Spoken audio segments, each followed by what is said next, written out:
ਦਰਜੀ ਗੱਲ ਕਰਦੇ ਹੋ ਤੇ ਜੇ ਮੈਂ ਕਹਾਂ ਵੀ ਲੁਬਣਾ ਗੱਲ ਕਰ ਰਹੀ ਤੂੰ ਮੰਨ ਲੈਣਾ? ਬਕਵਾਸ ਤੈਨੂੰ ਆਦਤ ਰਹੀ ਆ ਕਿ ਵੀ ਇੱਕ ਕੋ ਭਾਈ ਆ ਕੇ ਚੰਗਾ ਭਲਾ ਤੇ ਫਿਰ ਪੁੱਛੀ ਜਾਂਦਾ ਚਾਹਤਾ ਦਰਜੀ। ਮਲਕ ਸਾਹਿਬ ਨੇ ਨਾ ਤੁਹਾਡੇ ਕੋਲ ਸੂਟ ਸਵਾਇਆ ਮਲਕ ਸਾਹਿਬ? ਮੇਰੇ ਕੋ ਕਈ ਮਲਕ ਸੂਟ ਸਵਾਉਂਦੇ ਆ। ਨਹੀਂ ਮਲਕ ਸਾਹਿਬ ਚਕਵਾਲ ਵਾਲੇ। ਮਲਕ ਸਾਹਿਬ ਚਕਵਾਲ ਵਾਲੇ ਭਾਈ ਇੱਥੇ ਕਿਤੇ ਲਿਖਿਆ ਹੋ ਯਾਰ, ਰੌਲਾ ਕੀ ਆ ਪਹਿਲਾਂ ਦੱਸ ਯਾਰ ਤੂੰ। ਤੁਸੀਂ ਸੀਤਾ ਉਹਨਾਂ ਦਾ ਸੂਟ? ਅੱਛਾ ਮਲਕ, ਓਏ ਉਹ ਤਾਂ ਨਹੀਂ ਉਹ ਜਿਹੜਾ ਆਪਣਾ ਮਲਕ, ਪਰ ਉਹ ਤਾਂ ਮਲਕ ਸਾਹਿਬ ਵੱਡੀ ਵੱਡੀਆਂ ਮੁੱਛਾਂ ਰੱਖੀਆਂ ਤੇ 6.5 ਫੁੱਟ ਕੱਦ ਹੈ। ਮਲਕ ਵੱਡੀਆਂ ਮੁੱਛਾਂ ਰੱਖਦੇ ਹੋ, ਛੋਟੀਆਂ ਮੁੱਛਾਂ ਰੱਖ ਕੇ ਉਹਨਾਂ ਨੇ ਮੁੱਛੀ ਲੱਗਣਾ, ਮਲਕ ਤੇ ਲੱਗਣਾ ਹੀ ਨਹੀਂ। ਤੂੰ ਗੱਲ ਕਰ ਮੈਂ ਸੁਣਦਾ। ਮਲਕ ਸਾਹਿਬ ਤੁਹਾਡੇ ਕੋਲ ਸਵਾਇਆ ਸੂਟ, ਅੱਛਾ ਸੂਟ ਲੈ ਕੇ ਚਲੇ ਗਏ ਚਕਵਾਲ। ਅੱਛਾ ਉੱਥੇ ਆਇਆ ਇੱਕ ਵਿਆਹ, ਅੱਛਾ 3-4 ਹਜ਼ਾਰ ਬੰਦਾ ਤੇ 3000 ਦੇਗਾਂ ਲੱਥੀਆਂ ਨੇ, ਮਖੰਡੀ ਹਲਵਾ ਪਿਆ ਬਣਦਾ। ਮੇਰਾ ਸੂਟ ਸੀਤਾ ਆ ਪਾਇਆ? ਤੁਹਾਡਾ ਸੂਟ। ਅੱਛਾ ਜਿਲੇ ਸੂਟ ਪਾ ਕੇ ਵੜੇ ਨੇ ਪੰਡਾਲ ਦੇ ਵਿੱਚ ਅੱਛਾ ਤੇ ਹਰ ਬੰਦਾ ਆਖਣ ਲੱਗਾ ਮਲਕ ਸਾਹਿਬ ਉਹ ਅੱਜ ਤਾਂ ਲਾੜਾ ਕੋਈ ਨਹੀਂ ਲੱਗਦਾ ਪਿਆ, ਤੁਸੀਂ ਲਾੜੇ ਲੱਗਦੇ ਪਏ। ਸੋਹਣਾ ਲੱਗਾ? ਓਏ ਐਡਾ ਸੋਹਣਾ ਲਾੜਾ ਲੱਗੇ ਸਾਡਾ ਮਲਕ। ਇਹ ਜਿਹੜੇ ਸਾਡੇ ਟਰੱਕ ਨੇ ਨਾ ਜੀ, ਹਾਂ ਇਹ ਸਾਡੇ ਬੌਸ ਨੇ, ਮਲਕ ਨਾਇਕ ਨੇ ਸਾਡੇ। ਉਹ ਯਾਰ ਬਕਵਾਸ ਬੰਦ ਕਰ, ਤੂੰ ਐਵੇਂ ਛਾਤਰ ਜਿਹਾ ਬੰਦਾ। ਤੂੰ ਉਦੋਂ ਤੂੰ ਐਂਬੂਲੈਂਸ ਦਾ ਡਰਾਈਵਰ ਬਣ ਗਿਆ ਸੀ, ਹੁਣ ਡਰਾਮੇਬਾਜ਼ੀ ਕਰਨ ਡਿਆ। ਹੁਣ ਕਿੰਨਾ ਮੈਂ ਟਰੱਕ ਦਾ ਡਰਾਈਵਰ ਆ ਯਾਰ, ਦਿਮਾਗ ਖਰਾਬ ਕਰੀ ਜਾਂਦਾ। ਇਹ ਜਿਹੜੇ ਸਾਡੇ ਮਲਕ ਸਾਹਿਬ ਨੇ ਨਾ ਜੀ, ਅੱਛਾ ਜੀ ਇਹ ਐਡੇ ਜ਼ਿੰਦਾ ਦਿਲ ਬੰਦੇ ਨੇ ਜੀ। ਅੱਛਾ ਜੀ ਤੇ ਗੱਲ ਇਹ ਉਹਨਾਂ ਨੇ ਕਿਹਾ ਯਾਰ ਮੇਰੀ ਜਿਹੜੀ ਟੌਰ ਬਣੀ ਹੈ ਨਾ, ਇਹ ਬਣੀ ਹੈ ਅਸਲ 'ਚ ਦਰਜੀ ਦੇ ਪਾਰੋਂ। ਉਹ ਯਾਰ ਵੇਖ ਮੈਂ ਤਾਂ ਸੂਟ ਸੀ ਦੇਣਾ ਰੂਹਦਾਰੀ ਨਾਲ ਆਹ ਕੀ ਸੂਟ ਸੀਤਾ ਹੈ ਜੀ ਤੁਸੀਂ? ਕਿਉਂ ਕੀ ਨਹੀਂ ਸੀਤਾ? ਨਹੀਂ ਐਡਾ ਸੋਹਣਾ ਸੂਟ ਸੀਤਾ ਹੈ। ਆ ਤਾਂ ਕੀ ਹੁਣ ਢੇੜਦੇ ਆ ਸਾਰਾ ਫੜ ਕੇ। ਠੀਕ ਆ ਸੀਤਾ ਮਲਕ ਸਾਹਿਬ ਨੇ ਕਿਹਾ ਜੀ ਗੱਲ ਇਹ ਹੈ ਕਿ ਇੱਕ ਬੰਦੇ ਦੀ ਵਜ੍ਹਾ ਤੋਂ ਮੇਰੀ ਟੌਰ ਬਣੀ ਹੈ ਤੇ ਉਹਨੂੰ ਇਨਾਮ ਨਾ ਦੇਵੀਏ ਤਾਂ ਗੱਲ ਤਾਂ ਕੋਈ ਨਹੀਂ, ਅਸਤ ਮਲਕ ਨਾ ਹੋਏ ਮੁੜ। ਤੇ ਇਸ ਵਾਸਤੇ ਮਲਕ ਆ ਟੀਕਾ ਕਿਹੜਾ ਲੱਗ ਗਿਆ? ਤੇਰੀ ਬੋਲੀ ਜਿਹੜੀ ਅਜੀਬ ਜੀ ਹੋ ਗਈ ਯਾਰ, ਉਦੋਂ ਤਾਂ ਬੜਾ ਟਰ ਕਰਦਾ ਸੀ। ਤੇ ਮਲਕ ਸਾਹਿਬ ਨੇ ਜਨਾਬ ਤੁਹਾਡੇ ਵਾਸਤੇ ਭੇਜਿਆ ਤੋਹਫਾ, ਤੇ ਅਸੀਂ 15 ਟਰੱਕ ਤੁਹਾਡੇ ਵਾਸਤੇ ਲੈ ਕੇ ਆਏ ਆ ਬਰਫ਼ ਦੇ। ਅੱਛਾ ਜੀ ਮਿਹਰਬਾਨੀ। ਹੈ ਬਰਫ਼ ਦੇ ਟਰੱਕ ਲੈ ਕੇ ਆਏ 15। ਮਲਕ ਸਾਹਿਬ ਦਾ ਅਸਲ 'ਚ ਆਪਣਾ ਕਾਰਖਾਨਾ ਹੈ ਨਾ ਜੀ ਬਰਫ਼ ਦਾ। ਓਏ ਮਲਕ ਦਾਣੀ ਦੱਸ ਮੈਨੂੰ ਕੀ ਲੈ ਕੇ ਆਇਆ? ਬਰਫ਼ ਦੇ 15 ਟਰੱਕ ਨੇ ਜੀ, 650 ਬਲਾਕ ਹੈ। ਉਹਨਾਂ ਨੇ ਕਿਹਾ ਜੀ ਜਾਓ ਤੋਹਫਾ ਦੇ ਕੇ ਆਓ ਜੀ। ਬਰਫ਼ ਦੇ 15 ਬਲਾਕ ਨੇ? ਨਹੀਂ 1500 ਬਲਾਕ ਹੈ ਜੀ। 1500 ਬਲਾਕ? 15 ਟਰੱਕ ਨੇ ਜੀ। ਉਹ ਕਿਹਨੇ ਭੇਜਿਆ? ਮਲਕ ਸਾਹਿਬ ਨੇ ਭੇਜੇ। ਤੁਸੀਂ ਸੂਟ ਹੀ ਐਡਾ ਚੰਗਾ ਸੀਤਾ ਉਹਨਾਂ ਨੇ ਕਿਹਾ ਨਹੀਂ ਬਈ ਇਹ ਜਿਹੜਾ ਛਾਦਾ ਦਰਜੀ ਹੈ ਨਾ, ਇਹਦਾ ਤੋਹਫਾ ਤੇ ਕੋਈ ਬਣਦਾ ਹੈ ਨਾ ਜੀ। ਇਹ ਯਾਨੀ ਕਿ 1500 ਬਰਫ਼ ਦਾ ਟਰੱਕ ਜਿਹੜਾ ਉਹ ਮੈਨੂੰ ਭੇਜਿਆ? ਹਾਂਜੀ 15 ਟਰੱਕ ਨੇ ਜੀ, ਵਿੱਚ 1500 ਬਲਾਕ ਹੈ। ਕਿੱਥੇ ਆ ਬਰਫ਼ ਇਹ ਸਾਰੀ? ਅਸੀਂ ਬਾਹਰ ਸੜਕ ਤੇ ਖੜੇ ਆ ਜੀ, ਤੁਸੀਂ ਬਸ ਐਡਰੈਸ ਦਿਓ ਤੇ ਲੈ ਕੇ ਆਈਏ, ਲਾਈਏ ਤੁਹਾਡੇ ਘਰ ਜੀ। ਮੇਰੇ ਹਾਲ? ਹਾਂਜੀ ਮਤਲਬ ਮੈਂ ਸੂਟ ਚੰਗਾ ਸੀਤਾ ਤੁਹਾਨੂੰ ਮੈਨੂੰ ਨਾਮ ਕੱਲਿਆ ਤੋਹਫਾ? ਬੜੇ ਜ਼ਿੰਦਾ ਦਿਲ ਬੰਦੇ ਨੇ ਜੀ ਉਹ ਟਰੱਕਾਂ ਜਿਹਾ ਬਰਫ਼? ਹਾਂਜੀ ਟਰੱਕਾਂ ਦਾ ਮੈਂ ਇਹਨਾਂ ਦਾ ਹੈਡ ਹੈ ਜੀ। ਸਾਰੇ ਟਰੱਕ ਪਿੱਛੇ ਲਾਈਨਾਂ ਲੱਗੀਆਂ ਨੇ, 10:30 ਵਜੇ ਖੁੱਲਦਾ ਹੈ ਨਾ ਜਿਸ ਸ਼ਹਿਰ ਚੋਂ। ਇਹ ਕਾਹਦੇ 'ਚ ਰੱਖੀ ਆ ਬਰਫ਼? ਟਰੱਕਾਂ 'ਚ ਹਰ ਟਰੱਕ ਦੇ ਵਿੱਚ 100 ਬਲਾਕ ਹੈ ਜੀ। ਤੂੰ ਏਦਾਂ ਕਰ, ਮੈਂ ਹੋਲਡ ਰੱਖਦਾ, ਭੱਜ ਕੇ ਜਾ ਤੇ ਟਰੱਕਾਂ ਦੇ ਟਾਇਰਾਂ ਦੇ ਨਾਲ ਕੰਬਲ ਦੇ ਗਿਆ। ਓਏ ਫਿੜੇ ਮੂੰਹੇ, ਉਹਦੇ ਟਰੱਕ ਦੇ ਨਾਲ ਟਾਇਰਾਂ ਦੇ ਕੰਬਲ ਦੇ ਗਿਆ ਤੇ ਟਰੱਕ ਦੇ ਥੱਲੇ ਨਾ ਅੱਗ ਬਾਲ ਗਿਆ। ਜਿੰਨੀ ਤੂੰ ਬਰਫ਼ ਟਰੱਕਾਂ 'ਚ ਲੈ ਆਇਆ ਨਾ, ਇਹ ਤੇਰੇ ਟਰੱਕ ਨੂੰ ਨਾ ਨਮੂਨੀਆ ਹੋ ਗਿਆ ਹੋਣਾ ਕੱਲੇ ਨੂੰ। ਕੋ ਖਿਆਲ ਕਰ, ਸਰਦੀ ਆ, ਉਹ ਤੋਂ ਠੰਡ ਪੈਣ ਦਈ ਆ, ਤੂੰ ਬਰਫ਼ ਤੋਹਫਾ ਘੱਲ ਦਿੱਤੀ। ਲੱਖ ਦੀ ਲਾਹਨਤ, ਇਹ ਇੰਨੀ ਬਰਫ਼ ਮੇਰੀ ਦੁਕਾਨ ਤੇ ਗੱਲ ਹੀ ਕਰਦੀ ਓਏ। ਇਹ ਮਰੀ ਵਾਲਿਆਂ ਨੇ ਨਾ ਕਰ ਦਿੱਤੀ ਵੀ ਇੱਧਰ ਕੋਈ ਨਾ ਆਵੇ, ਸਾਰੇ ਛਾਦੇਦਾਰ ਦੀ ਦੁਕਾਨ ਤੇ ਚੱਲ ਜਾਓ। ਕੀ ਗੱਲ ਆ?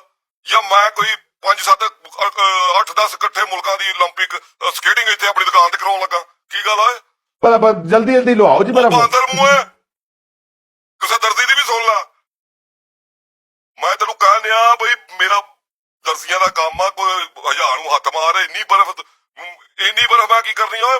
ਮੈਨੂੰ ਇਹ ਦੱਸ, ਮੈਂ ਪਹਾੜ ਠੰਡਾ ਕਰਨਾ? 1500 ਟਰੱਕ ਬਰਫ਼ ਦਾ ਦੁਰ ਫੇੜੇ ਮੂੰਹ, 1500 ਖਾਲੀ ਟਰੱਕ ਲੱਭੀ, ਹੋਰ ਨਹੀਂ ਲੱਭਦਾ। ਤੂੰ ਬਰਫ਼ ਦਾ ਭਰ ਕੇ ਲਾਇਆ। ਮਲਕ ਸਾਹਿਬ ਨੇ ਕਿਹਾ ਜੀ ਉਹ ਤੇਰੇ ਮੁਲਕ ਦੀ ਹੱਸਦੀ ਟਾਸੀ ਓਏ।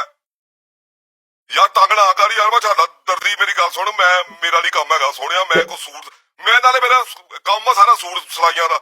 ਮੈਂ ਮਤਲਬ ਇਹ ਬਰਫ਼ ਕੀ ਕਰਨੀ ਆ? ਜਿਹੜਾ ਸੂਟ ਮੇਰੇ ਕੋਲ 2 ਦਿਨ ਤੋਂ ਨਹੀਂ ਲੈ ਕੇ ਜਾਵੇ, ਉਹਦਾ ਸੂਟ ਮੇਰੇ ਕੋਲ ਮਰ ਜਾਂਦਾ, ਮੈਂ ਉਹਨੂੰ ਬਰਫ਼ ਲਾਉਣੀ ਆ? ਮੈਂ ਬਰਫ਼ ਕੀ ਕਰਨੀ ਆ? ਇੰਨੀ ਬਰਫ਼। ਤੇ ਇਹ ਦੱਸੋ ਜੀ ਭਲਾ ਲਾਉਣੀ ਕਿੱਥੇ? ਕੋਈ ਜਗ੍ਹਾ ਦੱਸੋ ਸਾਨੂੰ। ਇਹ ਲਾਉਣੀ ਕਿੱਥੇ ਆ? ਹਾਂਜੀ ਇਹ ਜਿੱਥੇ ਚੜੀ ਹੋਈ ਸੀ ਨਾ, ਉੱਥੇ ਹੀ ਲਾਉਣੀ ਆ। ਇੰਨੀ ਬਰਫ਼ ਤੂੰ ਕਿੱਥੋਂ ਲਾਇਆ ਓਏ? ਇੰਨੀ ਬਰਫ਼ ਤੇ ਟੋਟਲ ਮਰੀ ਚੜੀ ਪੈਂਦੀ ਜਿੰਨੀ ਤੂੰ ਲਾਇਆ। ਇੰਨੀ ਬਰਫ਼ ਤੈਨੂੰ ਵੈਸੇ ਲੱਦਣ ਕਿਹਨੇ ਦਿੱਤੀ ਆ? ਦਿਮਾਗ ਦਾ ਇਲਾਜ ਕਰਾ ਆਪਣੇ। ਤੇ ਕਰਦਾ ਯਾਰ ਤੂੰ। ਇਹ ਆ ਕੇ ਜੀ ਤੁਸੀਂ ਨਾ ਜਿਹੜੇ ਬਰਫ਼ ਲਵਾ ਲਓ ਨਾ ਜੀ। ਕਿੰਨੇ ਲਵਾਉਣੀ? ਕਿਸ ਕੰਜਰ ਨਾਲ ਲਵਾਉਣੀ ਓਏ? ਮਲਕ ਸਾਹਿਬ ਨੂੰ ਗੱਲ ਕਰਨੀ, ਤੁਸੀਂ ਮਲਕ ਸਾਹਿਬ ਨਾਲ ਫੋਨ ਤੇ ਮੈਂ ਕਿਉਂਕਿ ਜ਼ਿੰਮੇਵਾਰੀ ਹੈ ਮੇਰੀ, ਮੈਂ ਲਾ ਕੇ ਤਾਂ ਫਿਰ ਵਾਪਸ ਵੀ ਜਾਣਾ ਹੈ, ਮੂੰਹ ਦਿਖਾਣਾ ਹੈ ਮਲਕ ਸਾਹਿਬ ਨੂੰ, ਤੇ ਤੁਸੀਂ ਉਹਨਾਂ ਨੂੰ ਆਖ ਦੇਣਾ ਜੀ ਤੁਹਾਡਾ ਬਹੁਤ ਬਹੁਤ ਸ਼ੁਕਰੀਆ ਤੇ ਤੁਹਾਡਾ ਤੋਹਫਾ ਸਾਡੇ ਤੱਕ ਪਹੁੰਚ ਗਿਆ ਜੀ। ਤੂੰ ਏਦਾਂ ਕਰ, ਆਹ ਜਿਹੜਾ ਤੇਰਾ ਮਲਕ ਨਹੀਂ, ਹਾਂਜੀ ਉਹਦੇ ਕੋਲ ਵਾਪਸ ਲੈ ਜਾ ਟਰੱਕ। ਹਾਂਜੀ ਹੁਣ ਕਹੇ ਜੀ ਤੁਹਾਡੇ ਵੱਲੋਂ ਮੈਂ ਰੱਖ ਲੈ ਤੇ ਮੇਰੇ ਵੱਲੋਂ ਤੂੰ ਰੱਖ ਲੈ। ਓਏ ਮੇਰੀ ਗੱਲ ਸੁਣ, ਤੋਹਫਾ ਕਿੱਥੋਂ ਲੈ ਕੇ ਆ? ਬਰਫ਼ ਲੈ ਕੇ ਇਹ ਕਿਹੜਾ? ਚਕਵਾਲ ਤੋਂ ਲੈ ਕੇ ਆਏ ਜੀ। ਓਏ ਤੇਰੇ ਪ੍ਰੋਗਰਾਮ ਤੇ ਲਾਣਤ, ਓਏ ਉਹ ਤੇਰੇ ਸਫ਼ਰ ਤੇ ਲਾਣਤ। ਚਕਵਾਲੋਂ ਲੋਕੀ ਰਿਓੜੀਆਂ ਲੈ ਕੇ ਆਉਂਦੇ ਆ, ਕੋਈ ਡਰਾਈ ਫਰੂਟ ਲੈ ਕੇ ਆਉਂਦੇ ਆ, ਤੂੰ ਦੁਰ ਫਿੜੇ ਮੂੰਹੇ ਉਹ ਬਾਂਦਰ ਮੂੰਹੇ ਚਿੜੀ, ਤੂੰ ਉਥੋਂ ਬਰਫ਼ ਲੈ ਕੇ ਆ ਗਿਆ। ਆ ਜਲਦੀ ਕਰੋ ਜੀ, ਜਰਾ ਠੰਡ ਦਾ ਮੌਸਮ ਹੈ। ਜਲਦੀ ਕੀ ਕਰਾਂ ਓਏ, ਦਫਨਾਉਣਾ ਮੈਨੂੰ ਬਾਅਦ ਚ। ਆ ਜਰਾ ਠੰਡ ਦਾ ਮੌਸਮ ਹੈ ਤੇ ਜਲਦੀ ਕਰੋ, ਜਰਾ ਅਸੀਂ ਲਾ ਕੇ ਵਾਪਸ ਵੀ ਜਾਣਾ। ਠੰਡ ਦੇ ਮੌਸਮ 'ਚ ਲੱਕੜਾਂ ਸੇਕੀ ਦੀਆਂ ਓਏ ਸਾਲਿਆ, ਬਰਫ਼ ਕਿੰਨੇ ਸੇਕਣੀਆਂ? ਹਾਂ, ਐਡਾ ਚੰਗਾ ਸੂਟ ਤੁਸੀਂ ਸੀਤਾ ਹੈ ਜੀ। ਉਹ ਮੈਂ ਸੂਟ ਚੰਗਾ ਸੀਤਾ ਸਾਲਿਆ, ਤੂੰ ਐਡਾ ਮੰਦਾ ਤੋਹਫਾ ਲੈ ਆ। ਜੇ ਮੈਂ ਸੂਟ ਚੰਗਾ ਸੀਤਾ ਵਾ ਤੋਂ ਬਾਅਦ ਤੂੰ ਐ ਕਰਦਾ ਵੀ ਇੱਕ ਹੋਰ ਗਾਹਕ ਲੈ ਆਉਂਦਾ, ਦੁਰ ਫਿੜੇ ਮੂੰਹ ਬਰਫ਼ ਹੀ ਲੈ ਆ। ਹਾਂ ਤੇ ਦੱਸੋ ਜੀ ਕਿ ਭਲਾ ਕਿੰਨੇ ਨੰਬਰ ਗਲੀ ਆਪਣੀ ਜੀ? ਓਏ ਉਹ ਗਲੀ ਨੰਬਰ, ਮੈਨੂੰ ਇੱਕ ਗੱਲ ਦੱਸ, ਕੋ ਦਿਮਾਗ ਦਾ ਇਲਾਜ ਕਰਾ। 1500 ਟਰੱਕ ਦੀ ਬਰਫ਼ ਤੂੰ ਛਾਤੇ ਦਰਜੀਆ ਲਾ, ਉਹ ਮੈਂ ਸੂਰਜ ਠੰਡਾ ਕਰਨਾ? ਹਾਂ ਹੀਟ ਬਹੁਤੀ ਹੋ ਗਈ ਉਹਦੀ, ਇੰਨੀ ਬਰਫ਼। ਚਲੋ ਮੈਂ ਆ ਰਿਹਾ ਜੀ, ਦੱਸੋ ਜੀ ਕਿੱਥੇ ਆਣਾ? ਤੂੰ ਏਦਾਂ ਕਰ, 1500 ਟਰੱਕ, ਹਾਂਜੀ 750 ਟਰੱਕ ਐਨ ਮੂੰਹ ਕਰ ਲਾ ਸੱਜੇ ਪਾਸੇ, ਹਾਂਜੀ। 750 ਟਰੱਕ ਦਾ ਖੱਬੇ ਪਾਸੇ ਕਰ ਲਾ। ਹਾਂਜੀ। ਇਹ ਆਪਸ ਚ ਮਾਰੇ ਤੇ ਇਹਨਾਂ ਨੇ ਟੁੱਟ ਜਾਣਾ ਜਿੰਨੇ ਠੰਡੇ ਹੋ ਚੁੱਕੇ ਆ। ਇੱਕ ਮਿੰਟ ਦੀ ਜਰਾ ਠਹਿਰਨਾ ਜੀ, ਮਲਕ ਸਾਹਿਬ ਦੀ ਕਾਲ ਹੈ। ਮਲਕ ਸਾਹਿਬ ਦੀ ਕਾਲ? ਹੈਲੋ। ਮੈਂ ਕਹਿੰਦਾ ਮਲਕ ਸਾਹਿਬ ਦੀ ਕਿਤੇ ਲਾਸ਼ ਹੋ ਜਾਵੇ ਕਾਲ ਦੀ ਜਗ੍ਹਾ। ਜੀ ਜੀ ਮਲਕ ਸਾਹਿਬ ਤੁਸੀਂ ਫਿਕਰ ਨਾ ਕਰੋ, ਆਹੋ, ਸਾਰੀ ਸਾਰੇ ਬਲਾਕ ਮੈਂ ਉਹਦੇ ਅੰਦਰ ਸੱਟ ਕੇ ਆਵਾਂਗਾ ਘਰ ਮੇਰੀ ਦੇ। ਅਸੀਂ ਦੀ ਕਾਸੀ ਤੂੰ ਮੇਰੇ ਅੰਦਰ ਛੱਡ ਕੇ ਆਏਗਾ ਬਲਾਕ, ਮੈਂ ਗਦਾਮ ਆ। ਮਲਕ ਸਾਹਿਬ ਕੰਧਾਂ ਤੋਂ ਚੁੱਕ ਚੁੱਕ ਕੇ ਵਗਾਵਾਂਗੇ, ਇਹਦੀ ਦੁਕਾਨ ਵੀ ਭਰਾਂਗੇ ਬਲਾਕਾਂ ਨਾਲ, ਤੇ ਇਹਦਾ ਘਰ ਵੀ ਛੱਤ ਤੇ ਵੀ ਰੱਖ ਕੇ ਆਵਾਂਗੇ, ਬਾਹਰ ਗਲੀ ਤੇ ਵੀ ਰੱਖ ਕੇ, ਗਲੀ 'ਚ ਜਿਹੜੇ ਵਧੇ ਗਲੀ 'ਚ ਰੱਖ ਦਿਆਂਗੇ, ਤੇ ਜਦੋਂ ਲੋੜ ਪੈਗੀ ਆਪੇ ਚੁੱਕ ਕੇ ਅੰਦਰ ਲਈ ਜਾਏਗਾ। ਠੀਕ ਹੈ ਮਲਕ ਸਾਹਿਬ, ਤੁਹਾਡੇ ਹੁਕਮ ਦੀ ਤਮੀਲ ਹੋਏਗੀ। ਨਹੀਂ ਨਹੀਂ ਮਲਕ ਸਾਹਿਬ ਦੇਖੋ, ਗੋਲੀ ਮਲਕ ਸਾਹਿਬ, ਮਲਕ ਸਾਹਿਬ ਗੋਲੀ ਕਿਉਂ ਮਾਰਨੀ? ਇਸ ਨੂੰ ਲੈ ਲੈਂਦਾ ਬਰਫ਼, ਲੈ ਲੈਂਦਾ ਬਰਫ਼। ਮੈਨੂੰ ਗੋਲੀ ਕਿਹੜੀ ਗੱਲੋਂ ਮਾਰਨੀ ਆ ਉਹਨੇ ਬਈ? ਉਹ ਮੈਂ ਕਿ ਉਹਦੀ ਬੋਸਕੀ ਦੀ ਇੱਕ ਪਹੁੰਚ ਵਾਲੀ ਸਲਵਾਰ ਬਣਾਤੀ? ਮੈਨੂੰ ਗੋਲੀ ਕਿਹੜੀ ਗੱਲੋਂ ਮਾਰਨੀ ਆ? ਮੈਂ ਕੀ ਉਹਦੀ ਆਪਣਾ ਕੀ ਕਹਿੰਦੇ ਆ ਉਹਦੇ ਸੂਟ ਦੇ ਪਿੱਛੇ ਕੀ ਕਢਾਈ ਕਰਾਤੀ ਆ? ਚਿੰਕੀ ਪਾਂਡੇ ਲਿਖਾਤਾ ਮੈਂ ਪਿੱਛੇ। ਓਏ ਮੈਂ ਹੁਣ ਮੈਨੂੰ ਦੱਸ, ਬਰਫ਼ ਲੋਣੀ ਕਿ ਗੋਲੀਆਂ ਖਾਣੀਆਂ? ਉਹ ਮੈਂ ਕਿੱਥੇ ਲਵਾ ਲਵਾਂ? ਓਏ ਇੰਜ ਕਰ, ਸਾਡੇ ਇਲਾਕੇ ਦੇ ਉੱਤੇ ਮੂੰਹ ਤਾਂ ਕਰਦੇ ਟਰੱਕ। ਆ ਛੋਰ ਟੱਕਰ ਗਿਆ ਇੱਕ ਤੇ, ਉਹ ਆ ਰਿਹਾ ਲੈ ਕੇ ਤੇਰੇ ਘਰ ਬਰਫ਼। ਉਹ ਡੰਗਰਾ ਮੇਰੀ ਗੱਲ ਸੁਣ ਲੈ, ਮੈਂ ਬਕਵਾਸ, ਇੰਨੇ ਟਰੱਕ ਤੂੰ ਕਿਉਂ ਲਾਇਆ? ਜਲੂਸ ਸੀਗਾ? ਇhtਜਾਜ ਕਰਨ ਆਇਆ ਮੇਰੀ ਦੁਕਾਨ ਤੇ? 1500 ਟਰੱਕ ਲੈ ਕੇ ਆ ਗਿਆ ਤੂੰ? ਬੈ ਮੇਰੇ ਨਾਲ ਮੇਰਾ ਭਰਾ। ਕਿੱਥੇ ਬਹਿ? ਲਓ ਜੀ ਆ ਛੋਰ ਬਹਿ ਗਿਆ ਤੁਹਾਡੇ ਮਹੱਲੇ ਦਾ, ਕਿੱਥੇ ਬਹਿ ਗਿਆ? ਟਰੱਕ ਦੇ ਵਿੱਚ ਮੇਰੇ ਨਾਲ ਕੋਈ ਦੀ ਗੱਲ ਨਹੀਂ, ਸੀਟ। ਜਿੰਨੇ ਠੰਡੇ ਟਰੱਕ ਤੇ ਬਹਿ ਗਿਆ ਇਨਸ਼ਾਅੱਲਾ ਕੋਈ ਉੱਠੇ ਨਹੀਂ ਜਾਣਾ, ਇੱਥੇ ਬੈਠਾ ਰਹਿਣਾ। ਇਹ ਪੱਠੇ ਸਿੱਧੇ ਹੀ। ਇੰਨੇ ਆਕੜ ਜਾਣੇ ਨਾ ਬਹਿ ਕੇ ਤੇਰੇ। ਸਿੱਧੇ ਜਾਣਾ ਜੀ? ਹਾਂਜੀ ਉਹ ਸਾਹਮਣੇ ਬੱਤੀ ਬਲੰਡੀ ਨੇ ਗਲੀ ਲੈ, ਹਾਂ, ਉਹਦਾ ਬੱਤੀ ਬਲੰਡੀ। ਪੁੱਤਰਾ ਤੂੰ ਆ ਤੇ ਤੇਰੇ ਆਉਣ ਤੋਂ ਪਹਿਲਾਂ ਮੈਂ ਦੁਕਾਨ ਢਾ ਦੇਣੀ। ਇਹ ਤੇ ਲਾ ਲਈ ਬਰਫ਼ ਜਿੰਨੀ ਲੈ ਹੋ ਸਕਦੀ ਤੇਰੀ। ਦੇ ਜਾ ਮੈਨੂੰ ਸਾਰੀ ਦੁਨੀਆ ਦੀ ਬਰਫ਼ ਦੇ ਜਾ, ਇੱਕੋ ਵਾਰੀ ਦੇ ਜਾ। ਆਉਂਦੀ ਗਰਮੀਆਂ ਨੂੰ ਨਾ ਸਾਰਾ ਮੁਲਕ ਧਿਆ ਹੀ ਮਰ ਜਾਵੇ ਗਰਮ ਪਾਣੀ ਪੀ ਕੇ, ਪਤਾ ਲੱਗੇ ਸਾਰੀ ਬਰਫ਼ ਜਿਹੜੀ ਆ ਉਹ ਛਾਤੇ ਦਰਦੀ ਨੇ ਕਬਜ਼ ਕੀਤੀ ਹੋਈ ਸੀ। ਯਾਰ ਦੱਸੀ ਯਾਰ ਭਰਾਵਾ, ਕਿਦੇ ਨੂੰ ਇਦੋਂ ਓਏ ਕਿਦੇ? ਕਿਤੇ ਨਹੀਂ, ਉਹ ਮੇਰਾ ਐਡਰੈਸ ਹੋਇਆ, ਮੈਂ ਛਾਤਾ ਦਰਦੀ ਆਣੀਗਾ। ਖੱਬੇ ਹੱਥ ਤੋਂ। ਓਏ ਮੇਰਾ ਨਾਲ ਸਰਵਰ ਆ, ਓਏ ਉਹ ਮੇਰਾ ਨਾਲ ਸਰਵਰ ਆ, ਤੇ ਮੈਂ ਧੋਤੀਆਂ ਦਾ ਕੰਮ ਕਰਦਾ, ਖੁੱਸਿਆਂ ਦਾ ਤੇ ਧੋਤੀਆਂ ਦਾ। ਤੇ ਮੈਂ ਕੱਲੋਂ ਕੀ ਮਾਨਾ ਸ਼ੁਰੂ ਹੋ ਜਾਣਾ। ਮੇਰਾ ਹੈ ਨਹੀਂ, ਮੇਰੇ ਕੋਈ ਹੈ ਨਹੀਂ ਕਿਤੇ, ਮੈਂ ਕੱਪੜੇ ਸੀਂਦਾ ਨਹੀਂ, ਮੈਨੂੰ ਤਾਂ ਕੋਈ ਪਾਉਣ ਨੂੰ ਨਹੀਂ ਦਿੰਦਾ, ਮੈਂ ਸੀਨੇ ਕਿੱਥੋਂ ਆ? ਅੱਛਾ ਹੁਣ ਦੱਸੀ ਇਹ ਕਿ ਖੱਬੇ ਮੁੰਡਾ ਸੱਜੇ?